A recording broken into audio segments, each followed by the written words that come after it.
This video is brought to you today by Ghost Tags. This is my own company that I started because I wanted a glow-in-the-dark AirTag case. These things are awesome. You can stick them on your backpack, on your dog's collar, and you will be able to find it at night. We've got two colors, blue and green. They've got great reviews. Go check them out. Links to them down below. Now on to the video. Hey guys, what's up? I'm Slim and you're watching Slimothy TV. In this video, I'm going to go over the best features of iOS 18, which is what you probably just installed on your phone today. So let's go over all of these new features and tell you guys which ones you're going to want to check out first. So the first thing that you're going to notice once you install iOS 18 is that you can now customize your home screen. So if we go ahead and enter jiggle mode by just holding anywhere and hitting edit, I can go ahead and customize this page. So I can go ahead and click customize, and just like that, I now have this brand new picker down here, which will allow me to change light mode, dark mode for the icons, as well as automatic or tinted. So this is pretty cool. You can tint your app icons whatever color you want. You can also make them large if you want, and that takes away the text under them. It looks a little cleaner, but it's still not perfect in my opinion. So I leave mine on small. So I'm gonna go back to dark mode. However, you can also click this little sun right here, and that will change the background to light mode or dark mode while you're keeping dark mode icons. So there's a lot of customization here that can be done. I personally like dark mode. I think it looks great. Next up, you can actually move your app icons wherever you want on the grid, that is. You can't move them anywhere you want. But within this grid pattern, you can move things.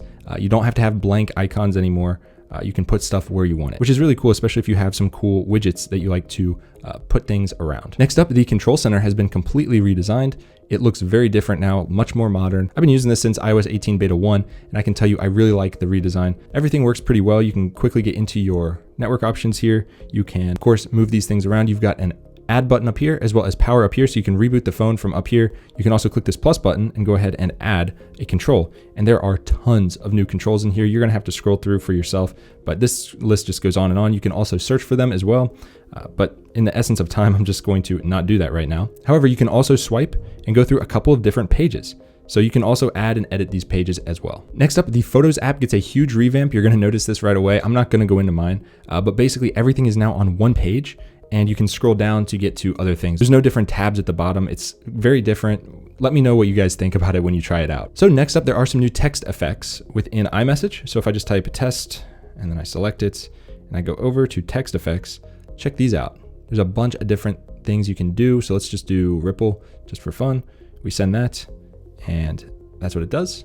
And the other person can see that if they are updated. On top of this, if you text people that have Android phones quite a bit, you're gonna enjoy the new RCS update. If your carrier supports it, which most do at this point, you will be able to text Android folks with similar features to iMessage. Not the same, but you can see read receipts, you can see typing indicators, things like that. Now there's still gonna be green bubbles for them, but just adds a little bit more functionality. Also, your pictures and videos will be higher quality when you send to them. There is a brand new passwords app on your phone that you can use. If you don't have a password manager, you can just use this one. I definitely recommend everyone use a password manager with random passwords for everything. Just for security's sake, this is an easy way to use that if you don't use something like Bitwarden or 1Password. There are new hiking trails for different national parks, and you can go through those. You can also download them. But you can see right here, there's different hikes, and you can choose which one you want to do, and it will give you information about those hikes. And of course, like I said, you can add them to your library, get directions, etc., etc. So there's a ton of new features within Maps with regards to hiking. Anytime that you open up a game in iOS 18, you're going to see something called a game mode pop up at the top. So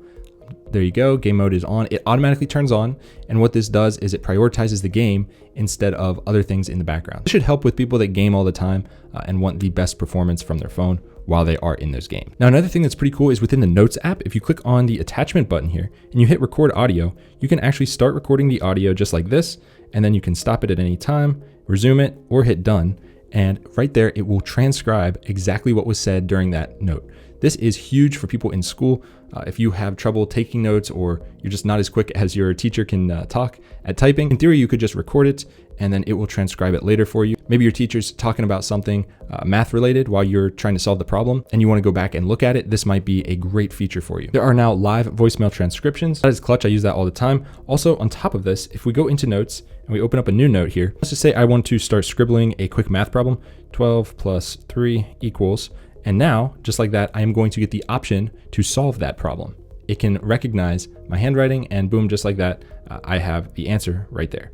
That is pretty cool stuff. It even puts the answer in my handwriting, which is really weird, but I like it. It's not quite my handwriting, but it's close enough. Apple's AI stuff is still getting better, but I think this is a really cool feature that if your friends don't know that you have this option, definitely show them. It's really cool. Now it doesn't just work for Scribble, but you can also just do 12 plus 5 equals, and it will do it right there. And it will solve it as soon as you put the equal sign. If you hit done, it keeps it right there. Now you can also do more complex things. So you could say, let's just do a basic one. A equals 3, and then B equals 8. And then you could just do A plus B equals, and it will do 11. So it will solve even with variables. It's actually pretty cool what you can do with this. You can actually go pretty deep. I was doing some more complex equations earlier in the month just for finance stuff and just to see what this was capable of. Depending on your math level, you can actually make this really useful for you. So I really like the new calculator functions within the whole OS. I mean, it's not just the calculator app. This can be done in the Notes app. The iPad also gets some crazy new features as well within the calculator app, which is brand new for the iPad. Now, Apple did not release many AI features within this iOS 18 update. Most of those are going to come in iOS 18.1, which I am actually running right now. So the new Siri, stuff like that. So stay tuned to the channel for those updates. You can watch those videos. But iOS 18.1 is not out yet at the time of filming, but iOS 18 is, so you guys can jump in and get going with some of these cool features. Anyways, guys, if you liked the video, hit it with a big thumbs up and subscribe, and I'll see you guys in the next one. Peace.